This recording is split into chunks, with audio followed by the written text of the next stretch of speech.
kuan siya ba? Tawag ana. Basta siga kay na siya kanang grabe na siya og amot basta kay star siga gid na grabe angas. And mao lang to.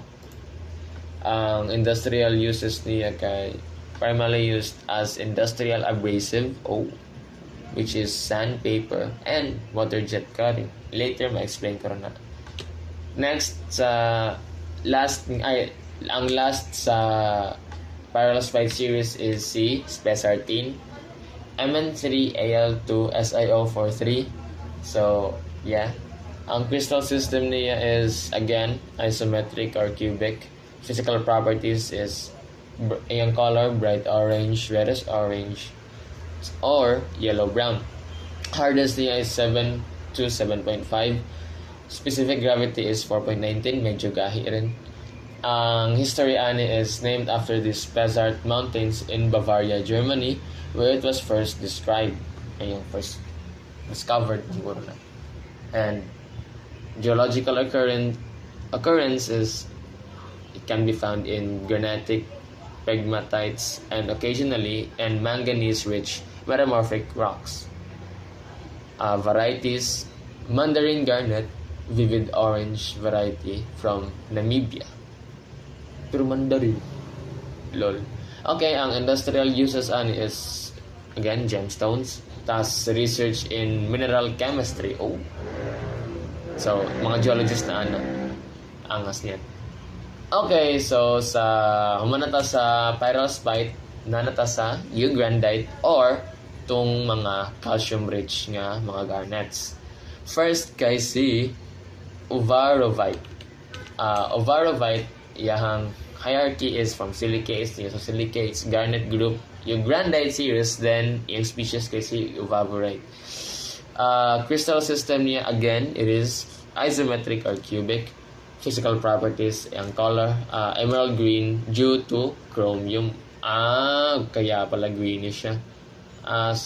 Wala ka balo, ang chromium pala ang magpaka-green gali because parehapod sa emerald, beryl man emerald, ang nagpa-color green na pud sa iya kay vanadium lang to chromium. Pero di ba same na chromium, so magpaka-green gid siya. Okay. Ang hardness niya is 6.5 to 7. Yan, Mohs scale hardness. Then, yung specific gravity is 3.85. Ang history niya is named in honor of Count Sergei Semyonovich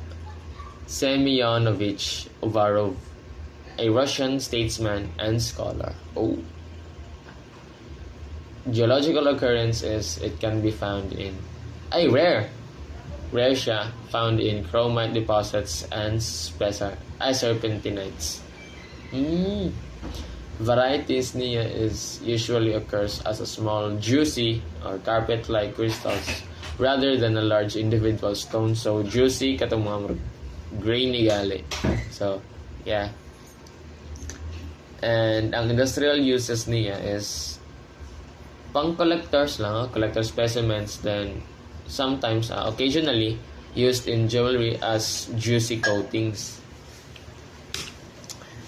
Ang next sa eugrandite species is si Grossular, Ca3Al2SiO43. Ang hierarchy niya, silicates until sa eugrandite series, then Grossular. Again, ang iyang crystal system is isometric. Physical properties, yung color is colorless or sometimes colorless, green, yellow, or cinnamon brown. Yung hardness is 6.5 to 7. Specific gravity is 3.59. Ang history niya is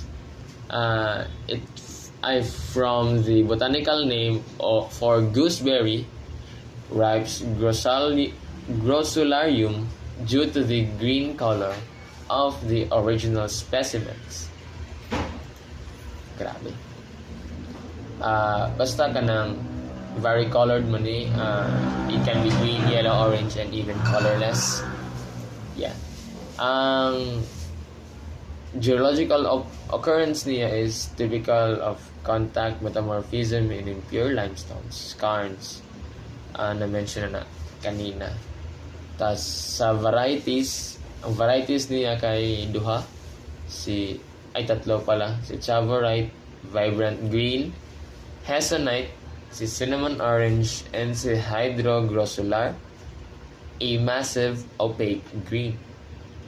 And ang industrial use ni grossular is significant value in the gemstone market. Uy, grabe, mahal.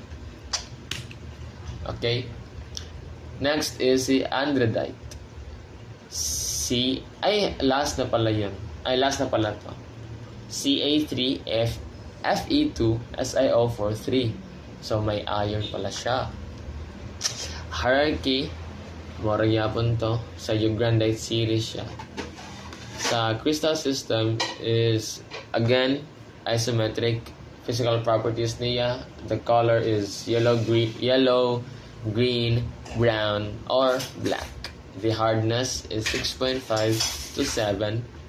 Specific gravity is 3.86.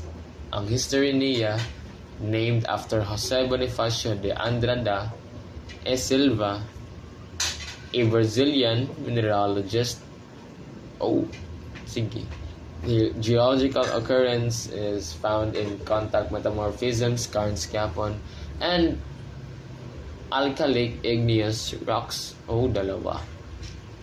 The varieties niya is demantoid. Nagadung demantoid ata, di ba? Muna siya. Andradite din na siya nga species di ay. Yung varieties kay demantoid. Then, topazolite, yellow, and melanite, black. Ang industrial uses niya is high-quality demantoid is one of the most valuable garnet gemstones. So, siya ay pinaka ata. Yeah. Then, ang industrial uses sa garnets is first, abrasives. Because of its hardness and the way it breaks into sharp fragments, it is used in sandpaper and sandblasting. Sa mawala kabalo tungod siyang pagkagahi, garnet ay ginakuha na siya sa abrasive blasting or sandblasting because garnet is safer, non-toxic alternative to silica and sand. Bantog, aside sa katong mga sand stuff, is safer man pala ni. So, kanya yung ginagamit eh. Okay, it is used to clean steel pipes, ship hulls, and bridge structures, as well as to remove rust or old paint. Then, yung mga abrasive po nga powders and papers, cause garnet is the sand in reddish-brown woodworking sandpaper. Naiuban sandpaper nga, garnet din ang ilang gigamit. Kanang mga muna na siya ang mga gagmay gali nga bato-bato or sand nga makita nimo. Muna siya So, next is water jet cutting. High pressure water mixed with garnet veins can cut through steel and stone. Modo ni siya ang the largest industrial use for garnet in the US. And ang pagkuha ni kay high pressure water mixed with crushed garnets can cut through any heavy metal stones and glass pod without generating heat or toxic dust. Miss safer kaysa sa uban. Next is the third, filtration. Because granular garnet is used as a filter medium in water purification systems. Because due to its high specific gravity sa garnet and chemical resistance pala, garnet is used as a filtration medium in multi-layer water purification systems to trap fine particles. Due to its high specific gravity and chemical resistance, kaya pala ginagamit siya. And lastly, for geothermometers.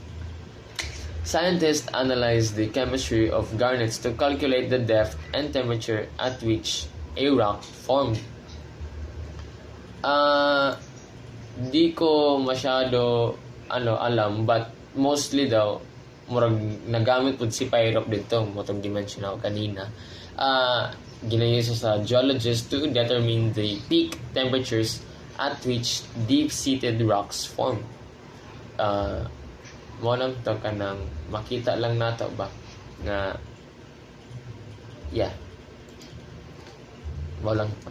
And so thank you, and once again, good day everyone.